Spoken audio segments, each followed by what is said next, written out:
So I recall a story. This story is about this chant. We just chanted the Hare Krishna.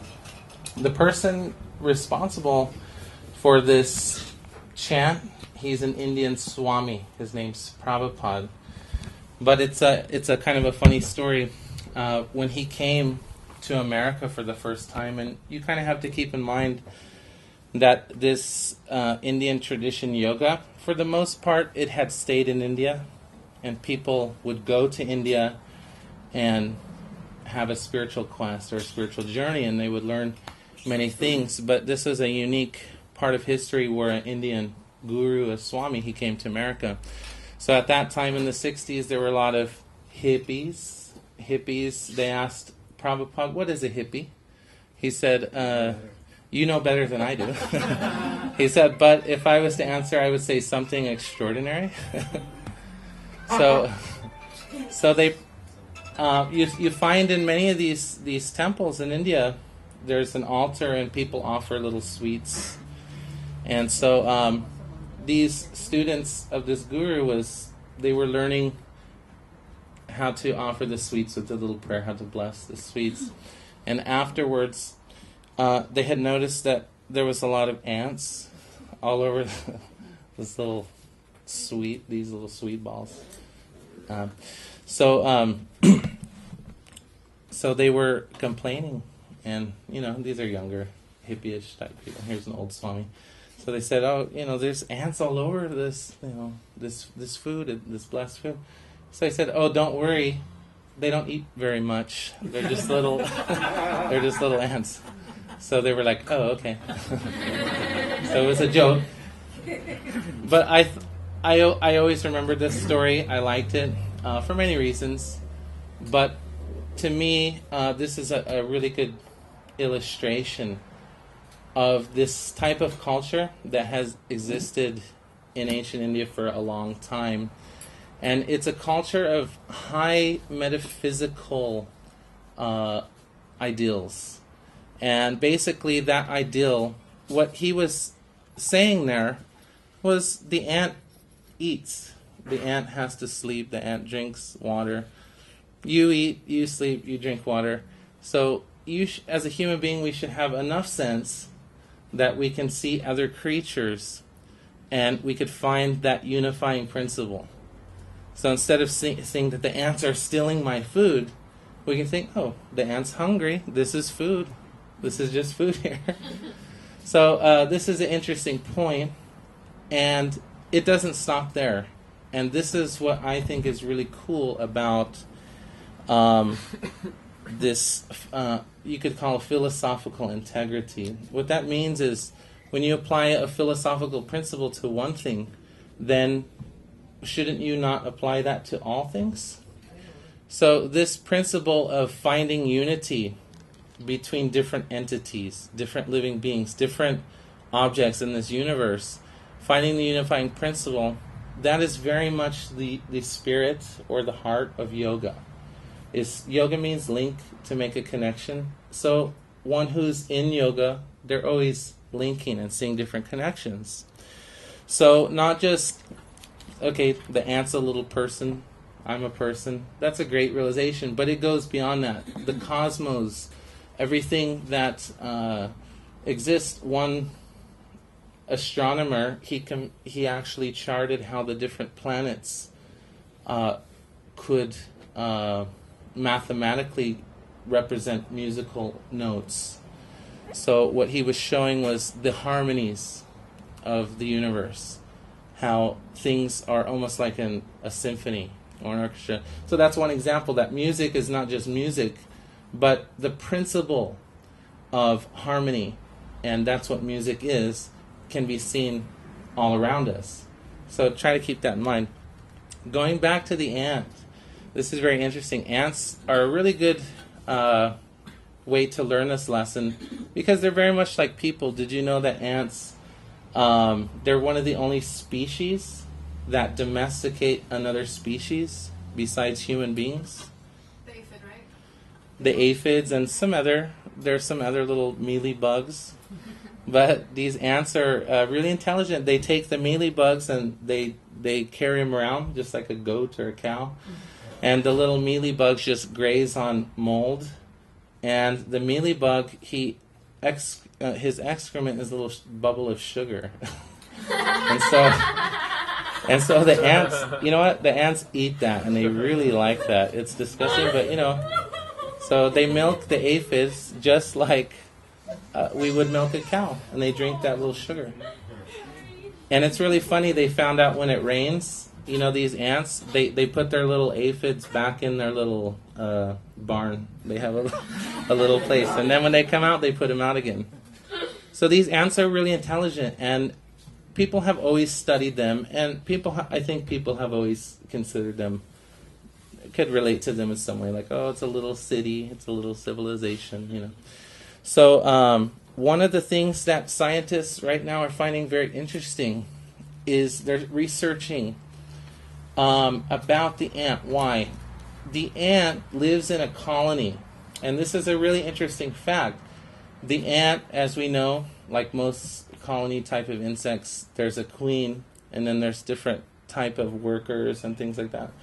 So the idea is that this whole colony, each little ant or worker is doing something different and doing something specific and particular, and yet the entire colony is functioning almost as if it were one organism.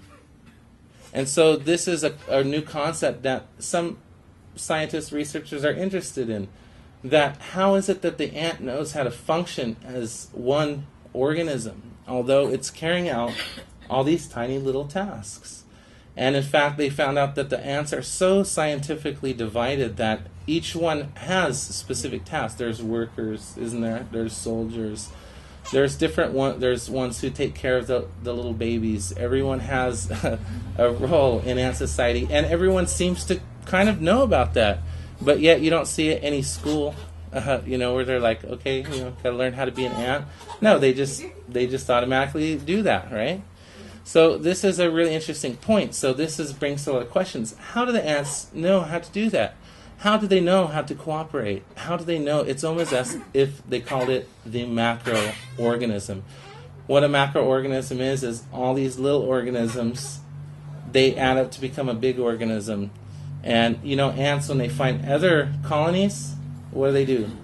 Do they all get along and say, hey, let's world peace? No, they start fighting like, hey, you're another colony, right? So it's as if two different organisms are meeting. So this is a really important point. So you'll find in the Vedas or the yoga tradition of India, this is not a new concept that many organisms are part of a greater organism. In fact, you'll find it in every New Age book out there. We are one, merging into the light, losing, and it's almost as if you're not spiritual if you have identity. It's like, well, I'm still me. It's like, well, you need to become one, with the universe to be spiritual. So this idea is not new. And it does come from India. A lot of people to this day teach this philosophy, and in fact, it comes from the Vedas. And here's the mantra. The mantra, it's very simple. It's Nityo, Nityanam Chaitanas Chaitananam. What it's saying here is that we can observe in this biosphere many different kind of living beings. What it's saying is that the same thing is that all these little beings, in one sense, emanate from or depend on another conscious entity. So kind of like the ants, they're all working for the benefit of the colony, but there's one central figure there. There's the queen ant. So they're all conscious that this queen is their source, is their origin. So in the same sense, there has to be this understanding that we are all unique individuals. We are all separate, unique, conscious entities. But if we have a little intelligence, we'll start to see that there is a higher mind, a universal mind. And in Sanskrit, they call this daiva. It just means, like, you could say a higher power in one sense, that which extends beyond your own ability. So in summary, basically what they're finding is that, like bees, they make a certain angle in their little honeycombs, and it's a perfect, 30-degree angle. And they ask, well, how do they know that? Okay, what about the cuckoo bird? The cuckoo bird, do you know how the cuckoo bird's born? No. It's a special bird. It's a parasitic bird, one of the only parasitic birds on the planet. Cuckoo bird, really interesting. The cuckoo bird is never raised by its own mother. The cuckoo bird finds another nest. It's kind of like a creeper bird, which like spies, and it's really funny actually. They kind of look and they're like looking, and when the mother leaves, they lay an egg that looks exactly like it, and then they leave. So it's interesting. It's really, it's peculiar, and then the baby. It's really interesting. The baby gets bigger and bigger and bigger, and the little mother's just like this little bird, and the baby's this huge, and it's just like a tyrant demanding food from its parents. And it says that it's interesting. You like that, huh? And so the voice of the cuckoo sounds like a lot of birds. So it alarms the mother, and she's like, there's a lot of hunger here. So the cuckoo does it. Okay, now here's the interesting thing scientifically. The cuckoo is never raised by its parents, and that type of bird which adopts it doesn't lay its eggs in others' nests. And in fact, the eggs have to look exactly the same, and they look exactly the same. So the question is, where does the cuckoo learn to do that generation after generation? This is a very good question. And what I'm trying to get here, I could give you many examples from the animal kingdom, which are good examples, is that there's a higher mind that's working along with all of us that is beyond our own awareness and control. You can call it nature, you can call it, the cosmic mind, or whatever you want to call it, but you have to realize that nature is a very sophisticated display of intelligence. And that intelligence is what the Vedas are talking about, that we are all conscious entities, but all living beings, all conscious entities are depending upon a original or primary entity, just like the ant and its queen per se. And so basically, when we are aware of that higher, those higher powers, that higher force, that higher intelligence, and we sync ourselves up with it, then we are living in harmony. We're actually happy. Right now in the country, there's big debates about the economy. How are we going to survive? Basically, the whole presidential debate was about where are we going to get our food. That's basically what it was about. The economy, where's it going? How are we going to fix it? So these questions are natural. Even the ant is looking for food. So we have to try to understand that nature has supplied all of the ingredients for all the necessities of the life forms. The elephants, they're eating tons of food a day. They don't have to, go to the government or anything. They're just eating. Ants are eating. Birds are eating. Every species on this planet is getting its food and it's eating. So, in other words, nature, by its harmonious arrangement, has provided. So the humans have big government, and the humans are trying to understand what's going to happen to the economy. Where are we going to get our food? Why do the humans have that problem? Because the humans are living beyond what's natural. Human beings are living in artificial living standards, and those living standards are creating all kinds of war. Those living standards are beyond what is natural and what's balanced, and so naturally there's all kinds of trouble. So that's what basically yoga is teaching us, is that we have to have a unifying principle that we can all work together, just like the ant colony. Each ant is thinking, the ant will die for its colony. The ant will sacrifice its life for its colony. Why? It's living it's living beyond itself.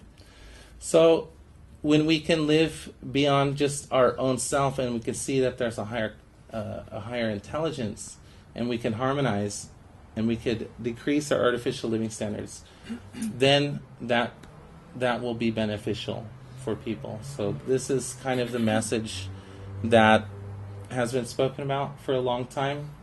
It's will always be relevant because it deals more with the principles of life and not so much the details. Details are many. Republican, Democrat. These are many details. If you like that, very good. But if you want the essence, then that's kind of what this yoga message is teaching. How to recognize the essence, how to see it, and other things.